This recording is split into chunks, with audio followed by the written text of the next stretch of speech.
ठीक है शफकत भाई, आपको क्या लगता है सर? अखुंजा साहब ने कहा कि सियासी इस्तेहकाम बड़ा ज़रूरी है। इससे पहले कि मैं हुकूमत के पास जाऊँ, पहले मैं दोनों अपोजिशन जमातों, बल्कि पीपल पार्टी तो गवर्नमेंट का ऐसा ही है, अपोजिशन में कह रहा हूँ।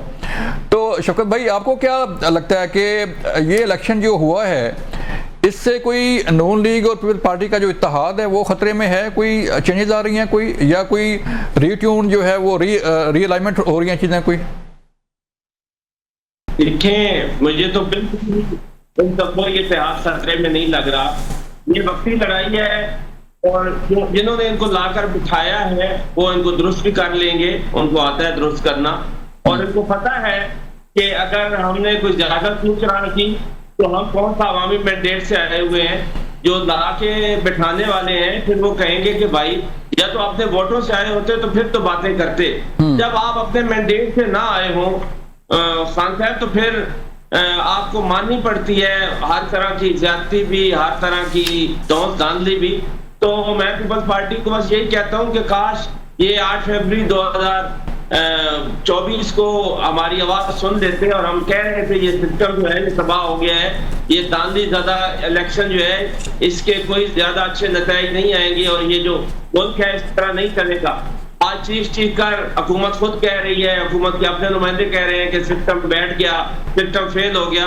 तो ये सिस्टम जब था ही नकारा, ये सिस्टम जब था ही दांधी ज़्यादा, ये सिस्टम जब था ही गलत, ये सिस्टम जब था ही अवामी मैंडेट से नहीं आया हुआ, तो फिर इससे क्यों चलना था? तो काश पीपल पार्टी पर ये बात समझ जाती और आज तक हुकूमत का ये साथ देते रहे और आईनी ओहदे एंजॉय करते रहे। आज कश्मीर में इनके साथ दांधी हुई तो इनको इखलाकियात भी याद आ गई, इनको जमहूरियत भी याद आ गई। भाई आप दोनों जमातें हाइब्रिड सिस्टम के मानने वाले हैं, आप जमहूरियत पे यकीन ही नहीं रखते, तो आप इस हाइब्रिड निजाम के मजे लूटो और ज्यादती और जुल्म बर्दाश्त करो जो आपके हिस्से में होता है। लेकिन तहरीक इंसाफ करोड़ आवाम जो है वो बहुत ज्यादा भुगत रही है। खुदारा अब ये वक्त है कि इस मुल्क के लिए, आम आदमी के लिए खड़े हों। बेशक छोड़ दें आप पाकिस्तान तहरीक इंसाफ के साथ जुल्म और ज्यादती को, छोड़ दें इमरान खान साहब और हमारे बाकी अशकीरान जो जेल में है। इस गरीब आदमी पर सोच लें जिसका जीना दो बार कर दिया है इस हुकूमत ने। रोजाना की बुनियादों पर पेट्रोल और डीजल बढ़ाकर ये मुल्क चला रहे हैं, कब तक चलेगा? आपके पास कोई प्लान नहीं है मुल्क चलाने का। मोहसिन नकवी ने बिल्कुल ठीक कहा है कि ये सिस्टम बैठ गया है। ये अलग बात है कि वो खुद ही ये सिस्टम बिठाने वाले हैं और बिठाने वालों में शामिल है, इस सिस्टम को लाने वालों में शामिल है, लेकिन ये सिस्टम मुकम्मल बैठ गया है। खान साहब चलें मलक शुएब साहब, आप हुकूमत हैं सर, आपने बात सुन ली तहरीक इंसाफ की भी और आपने बात सुनी पीपल पार्टी की भी। गो के आपको बड़ी वाज़ेह बढ़ती हासिल है आज़ाद कश्मीर इलेक्शन में। क्या हुआ सर? धांधली के इल्ज़ाम लग रहा है और बड़े सख्त नाराज़ हैं बिलावल साहब आपसे, और सबूत मांगते हैं। आप सबूत वो देते नहीं हैं, ये आपको वैसे दे दिए होंगे हुकूमत को, तो क्या होने जा रहा है सर? सर पहली बात तो ये है कि मेरे बड़े मोहतरम भाई हैं दोनों, मैं बात शुरू करूंगा मिसाके जमहूरियत से। जी जो मियां नवाज शरीफ और मोहतरम बेनज़ीर भुट्टो के दरमियान में हुआ था, और अगर उस तरह ये चलते रहते तो आज ये हालात ना होते जो जिनको ये रो रहे हैं। ये सिस्टम की बात कर रहे हैं, तो जो नकवी साहब ने सिस्टम की बात की है वो ये नहीं बात की कि ये हुकूमत जो है इसका सिस्टम, उन्होंने ओवरऑल जो पाकिस्तान में सिस्टम है, पिछली हुकूमतों से भी चला आ रहा है, जो पूरे सिस्टम के ऊपर बात की है, उन नकाइस की बात की है। किसी को अच्छी लगेगी, किसी को बुरी लगेगी, खैर छोड़ें। तीसरी बात ये है सर कि जब जीबी का इलेक्शन हुआ है तो उस वक्त ये जीते हैं, उस वक्त धांधली नहीं हुई।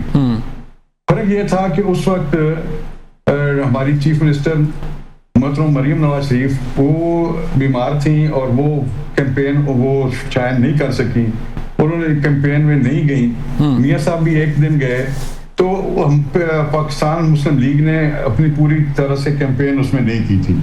ठीक है। अब जब ये कश्मीर का इलेक्शन आया है तो उसमें हमने जो अपना पंजाब में मॉडल है हमारा, जिस तरह हम यहाँ पर तरक्याती काम हो रहे हैं, जिस तरह सुसरा पंजाब है, जिस तरह ग्रीन बसेस हैं, जिस तरह एजुकेशन सेक्टर में रिफॉर्म्स हैं, जिस तरह हेल्थ में रिफॉर्म्स हैं, ये सारा जाके उन लोगों को साथ हमने डिस्कस किया, उनको अपने मॉडल दिखाए हैं और उनको ये बताया है कि अगर पाकिस्तान मुस्लिम लीग जीतेगी तो इस तरह का मॉडल जो है वो हम इंशाल्लाह यहाँ भी इंट्रोड्यूस करवाएंगे।